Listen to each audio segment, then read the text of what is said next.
Bonjour à tous, très content de vous retrouver aujourd'hui, nouvelle vidéo. Ça y est, Roland Garros vient de se terminer. Le mec dans le déni, ça fait une semaine que Roland Garros s'est terminé, mais ma saison sur gazon commence réellement maintenant. J'avais besoin de faire une pause parce qu'après cette finale, on en avait tellement parlé, ce tournoi a été fou, que il est vrai, cette semaine, j'ai suivi du coin de l'œil les deux premiers tournois sur gazon. C'est pas ma saison préférée. À partir de maintenant, elle devient un petit peu plus intéressante. Mais franchement, on va se régaler aujourd'hui. Comme d'habitude, on va faire nos tableaux de Halle, du Queens. Alors bouge pas, ça commence tout de suite.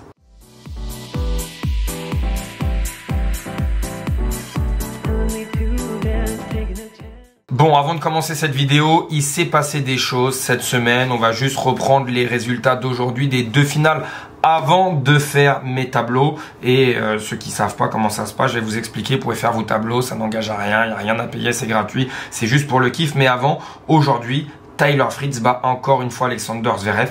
5e victoire de suite face à Zverev. Ça commence à être beaucoup. Il y avait eu Wimbledon l'année passée, l'US Open, la Laver Cup, les ATP Finals et cette fois à Stuttgart avec un cinglant 7-0 au tie-break du deuxième. C'est cru quand même, c'est fort. Tyler Fritz qui revient dans le top 4, qui en était sorti, qui va avoir beaucoup de points à défendre en cette fin de saison, donc elle va lui faire du bien cette victoire.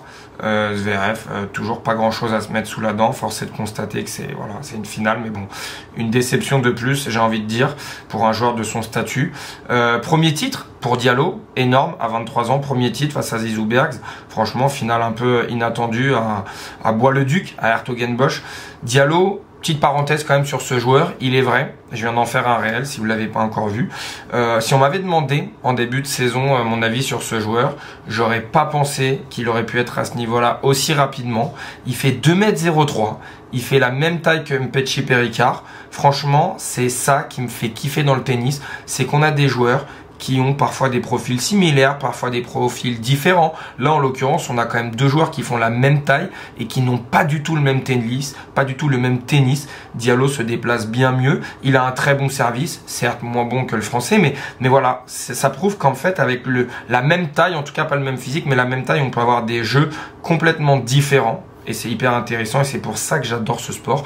Et dernier petit résultat du jour à noter, la victoire de Prizmic face à Royer. Pourquoi ce match m'intéresse? Pour deux choses. Parce que Valentin Royer, encore une fois, est en finale de Challenger. Il se rapproche du top 100 à vitesse grand V. Et Prizmic, pour ceux qui l'ont peut-être oublié ou qui ne le connaissent pas, il avait fait forte impression en 2024 à l'Open d'Australie face à Novak Djokovic. Et là, il enchaîne un deuxième challenger de suite, une 10e victoire de suite. Alors, son deuxième challenger, l'autre, c'était il y a un mois. Mais quand même, voilà, ça veut dire que il est là, il revient. Il avait un petit peu disparu des radars, il s'était blessé. Pour rappel, il est de la génération 2005.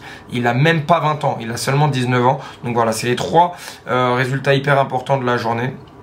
Et j'avais envie d'en parler juste avant de commencer les tableaux. Les tableaux, on y va. Tennis Draw Challenge, pour ceux qui ne connaissent pas, et ben vous tapez Tennis Draw Challenge dans la barre de recherche. Voilà. Ensuite, c'est ici le nom pour ceux qui se demandent comment ça s'écrit.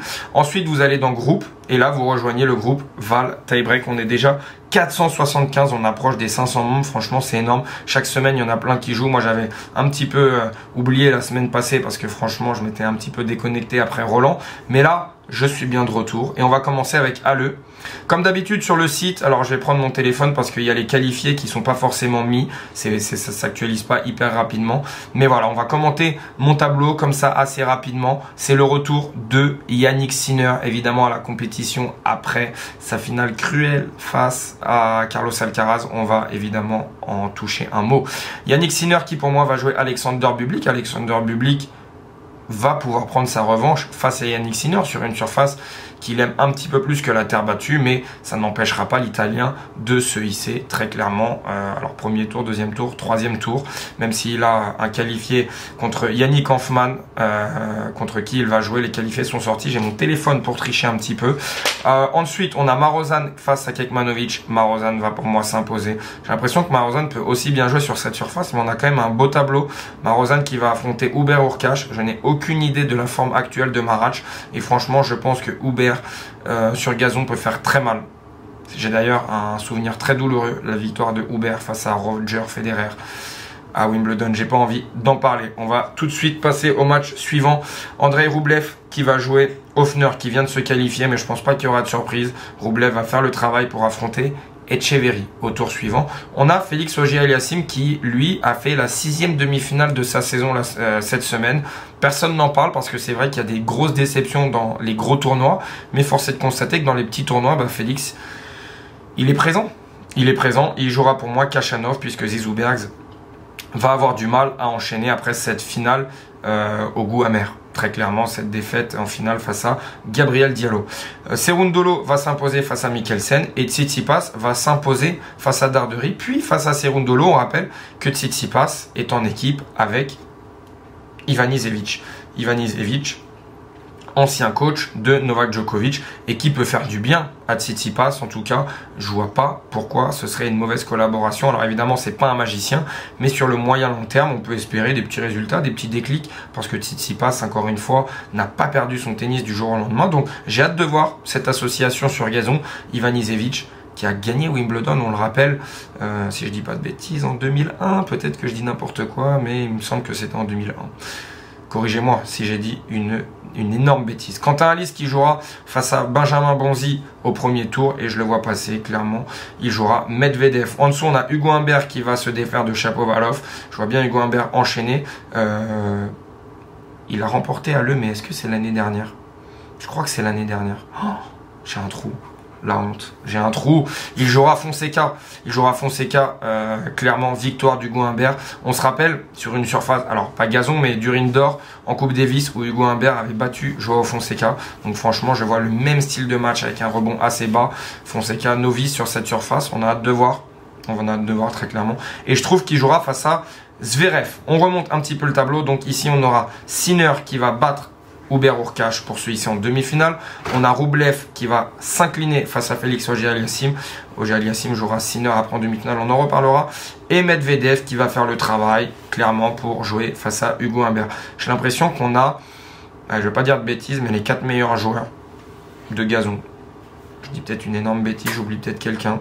Mais pour moi, voilà, même si Auger-Aliassime, c'est pas fameux en général sur cette surface, mais vu la dynamique, petite demi-finale, c'est le genre de tournoi qui l'affectionne un peu en indoor comme ça. Donc, ça sera pour moi Sinner face à Auger-Aliassime, victoire évidemment de l'Italien. Et Medvedev face à Hugo Humbert.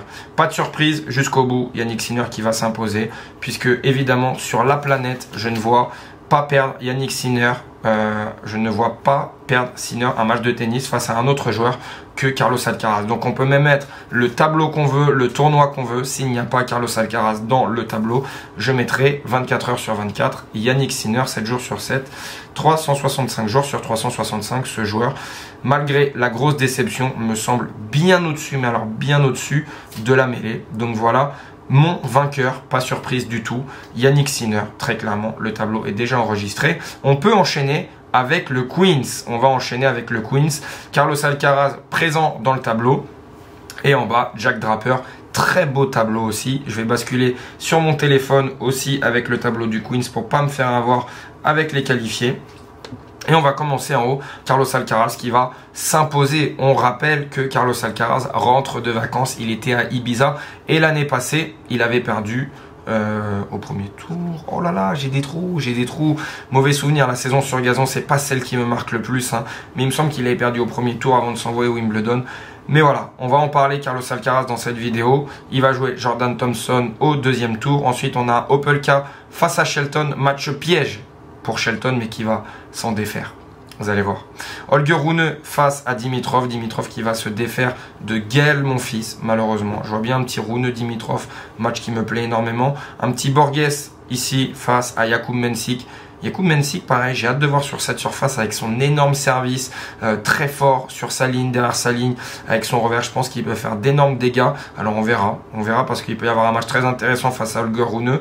On a un demi-nord qui va battre Diallo, qui va certes gagner son premier tour, mais derrière va prendre un petit peu de repos après sa très bonne semaine.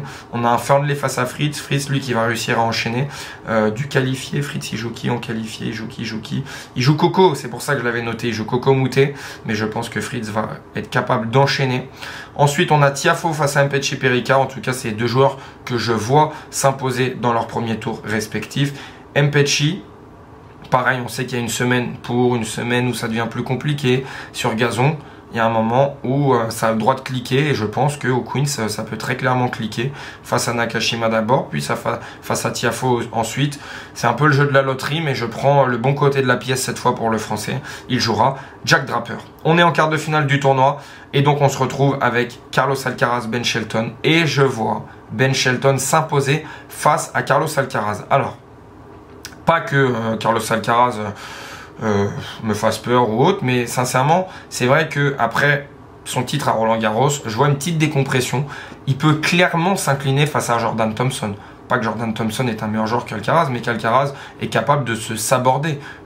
Peut-être même face à Fokina, parce que voilà, il rentre de sa semaine de vacances à Ibiza, il n'a pas encore digéré complètement son titre à Roland, il est encore dans l'euphorie, il kiffe, tant mieux pour lui, et moi je le vois bien passer ces 2 premiers tours, certes, mais pêcher peut-être un peu physiquement aussi dans, pourquoi pas, 2 tie-break, un tie-break décisif face à Shelton. Shelton qui a très bien servi et qui a très bien joué cette semaine, qui s'est incliné face à Zverev, qui a mis plus de 20 aces, donc voilà, le gars est en forme, il avait fait très forte impression face à ce même Alcaraz à Roland Garros en lui prenant un set.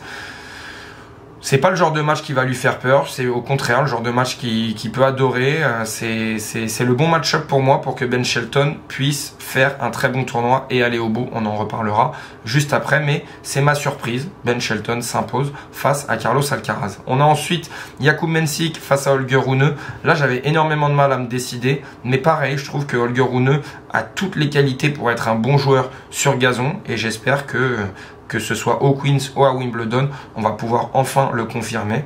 On a Alex de Minaur ensuite en dessous face à Tyler Fritz. Pareil, l'enchaînement devient un petit peu plus compliqué pour Tyler Fritz. Alex de Minaur, lui aussi, va retrouver des couleurs, se qualifier en demi-finale pour affronter Jack Draper. Jack Draper, évidemment, un des prétendants, pas favoris, mais un des bons outsiders pour remporter le titre à Wimbledon, très clairement. Et il va affronter Alex de Minaur ici, victoire de Jack Draper. Et au-dessus, victoire de Ben Shelton. Ben Shelton face à Jack Draper, on est sur 2 bombardiers gauchers qui vont servir le plomb. Ça va faire une victoire en 2 tie-break gagnants de Ben Shelton qui aura servi l'acier, tout le tournoi, l'acier trempé. C'est, je pense, ça peut être un petit tournant aussi pour Ben Shelton sur sa saison. Lui qui avait déjà fait des très bons tournois sur... en tournoi du Grand Chelem, des très bons tournois, il allait jusqu'en demi-finale, mais là je le vois bien, clairement, faire son petit bonhomme de chemin et s'imposer à la surprise générale. Voilà mes 2 tableaux, voilà, on est prêt pour le début de la vraie saison sur gazon. Je sais qu'il y en a qui adorent ça, qui ont regardé toute cette semaine. Moi, elle commence cette semaine. Alors, comme d'habitude, n'oublie pas de t'abonner, n'oublie pas de lâcher ton meilleur like sur cette vidéo. Et nous, on se retrouve durant la semaine pour décrypter ce qui se passe du côté de Londres et de Halle. Je te dis à très vite.